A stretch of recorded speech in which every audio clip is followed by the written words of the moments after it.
বিশ্ব ইতিহাসে সর্বোচ্চ দামে পৌঁছালো স্বর্ণ। বিশ্লেষকরা বলছেন, বিশ্বজুড়ে বিনিয়োগকারীরা নিরাপদ বিনিয়োগ হিসেবে স্বর্ণের দিকে দিন দিন ঝুঁকছেন। আর এর ফলেই আন্তর্জাতিক বাজারে স্বর্ণের দাম ইতিহাসে সর্বোচ্চ চূড়াতে গিয়ে ঠেকেছে। আউন্স প্রতি $৫,০০০ গণ্ডি ছাড়িয়ে গেল।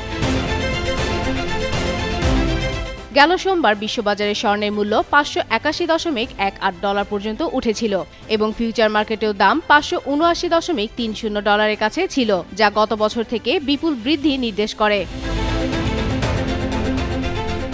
বিশ্ব অর্থনীতিতে ঝুঁকি এবং ভূ-রাজনৈতিক অনিশ্চয়তার কারণে বিনিয়োগকারীরা নিরাপদ আশ্রয় হিসেবে স্বর্ণ কিনছেন। ২০২৫ সালে স্বর্ণের দাম প্রায় ৬৪% বৃদ্ধি পায় এবং চলতি বছরেও দাম ঊর্ধ্বমুখী রয়েছে। এই উত্থানে কেন্দ্রীয় ব্যাংকগুলোর ক্রয়, চীনের রেকর্ড ক্রয় ও এক্সচেঞ্জ ট্রেডেড ফান্ডে বিনিয়োগ গুরুত্বপূর্ণ ভূমিকা রেখেছে। ভবিষ্যৎ হোক নিরাপদ, বিনিয়োগ হোক বিশ্বস্ত, আর আমার পছন্দ সল্ট বে। ওয়েলকাম টু সল্ট বে।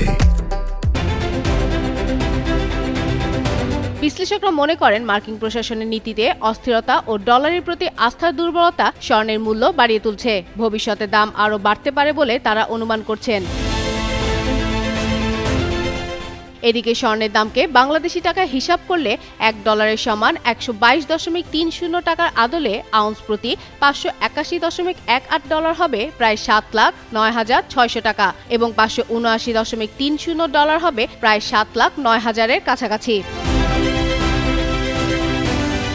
অন্যান্য ধাতুর বাজারেও বাড়তি দৃশ্য দেখা গেছে। রূপা আউন্স প্রতি প্রায় $১০৮.৯১, প্লাটিনাম $২,৮৭১.৪০ এবং প্যালেডিয়াম $২,০৭৫.৩০ পৌঁছেছে, যা বিভিন্ন অর্থনৈতিক চাপের মধ্যে বিনিয়োগকারীদের জন্য আরও একটি নিরাপদ বিকল্প হিসেবে বিবেচিত হচ্ছে।